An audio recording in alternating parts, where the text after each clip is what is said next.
Bayangkan zaman ketika candi-candi megah mencakar langit. Bayangan mereka terbentang di tanah yang diperintah oleh raja-raja yang kuat. Ini adalah era kerajaan Mataram, sebuah kerajaan yang kaya akan legenda dan kemegahan yang berkembang di jantung Pulau Jawa. Kerajaan ini, yang juga dikenal sebagai Medang, bukan hanya entitas politik, itu adalah mercusuar budaya, spiritualitas, dan seni. Bayangkan berjalan melalui pasar yang ramai, hidup dengan sutra, rempah-rempah, dan gumaman bahasa dari negeri yang jauh. Bayangkan pengrajin terampil, tangan mereka mengubah emas dan perunggu menjadi perhiasan yang rumit dan benda-benda upacara. Bayangkan para pendeta melantunkan himne kuno saat aroma dupa melayang di udara, membawa doa ke surga. Bergabunglah dengan kami saat kita memulai eksplorasi menawan Kerajaan Mataram. Sebuah perjalanan yang menjanjikan untuk menerangi tidak hanya masa lalu, tetapi juga pemahaman kita saat ini tentang warisan Indonesia yang kaya. Kisah Kerajaan Mataram tidak dimulai dari istana-istana megah, tetapi dari bisikan prasasti kuno dan kesaksian bisu dari batu-batu lapuk. Salah satu bisikan tersebut muncul dari prasasti Canggal yang ditemukan di Jawa Tengah. Terukir di atas batu, prasasti itu menceritakan kisah seorang raja bernama Sanjaya, pendiri dinasti Sanjaya, dan menunjuk pada berdirinya Kerajaan Mataram pada abad ke-8.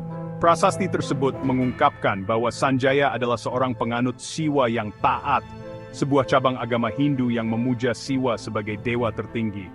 Bagian penting lainnya dari teka-teki itu terletak pada prasasti Mantiasi, yang berbicara tentang seorang ratu yang kuat yang memainkan peran penting dalam mengkonsolidasikan kekuatan kerajaan.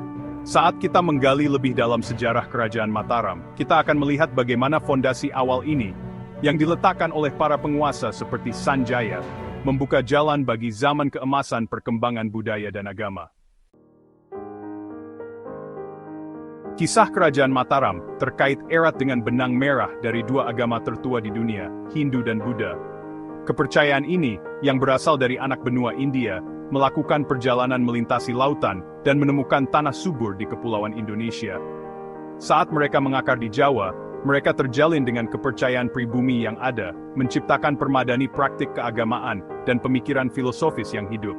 Hinduisme, dengan jajaran dewa dan dewi, beresonansi kuat dengan masyarakat Jawa. Buddha, dengan penekanannya pada kasih sayang dan pengejaran pencerahan, juga menemukan rumah yang ramah di Kerajaan Mataram.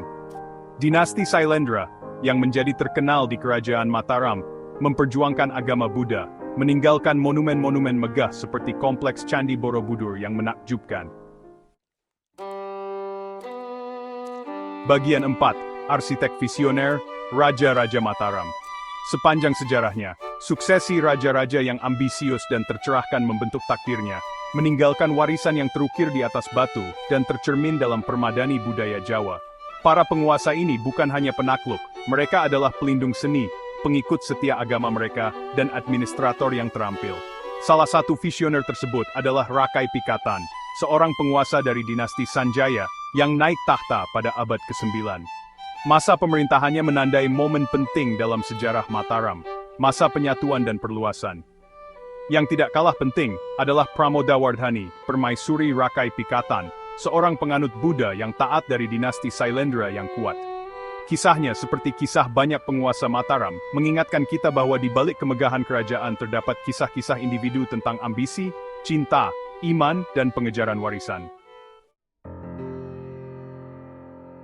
Candi-candi Mataram berdiri sebagai simbol abadi dari puncak budaya dan spiritualnya.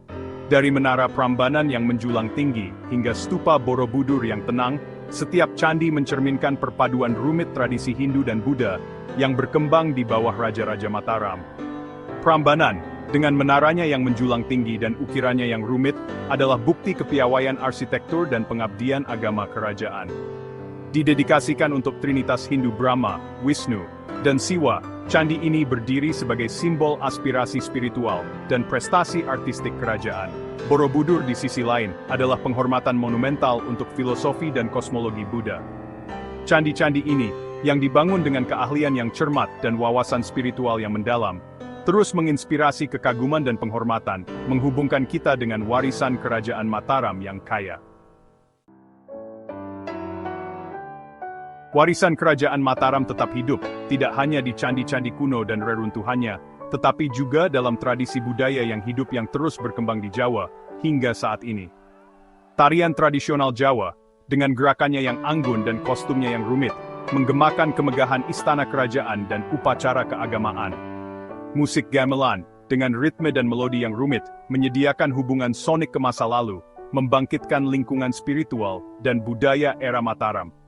Masyarakat Jawa, melalui praktik sehari-hari dan perayaan komunal mereka, menjaga semangat Mataram tetap hidup, memastikan bahwa warisan luar biasa ini terus menginspirasi dan memperkaya lanskap budaya Indonesia.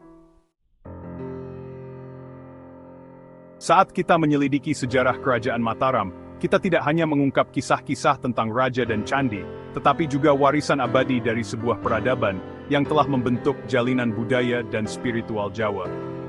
Dengan menjelajahi masa lalu kita memperoleh pemahaman yang lebih dalam tentang nilai-nilai, keyakinan, dan prestasi yang telah menentukan kerajaan yang luar biasa ini. Mempelajari sejarah Mataram menawarkan wawasan tentang interaksi kompleks antara agama, politik, dan budaya yang menjadi ciri khas zamannya.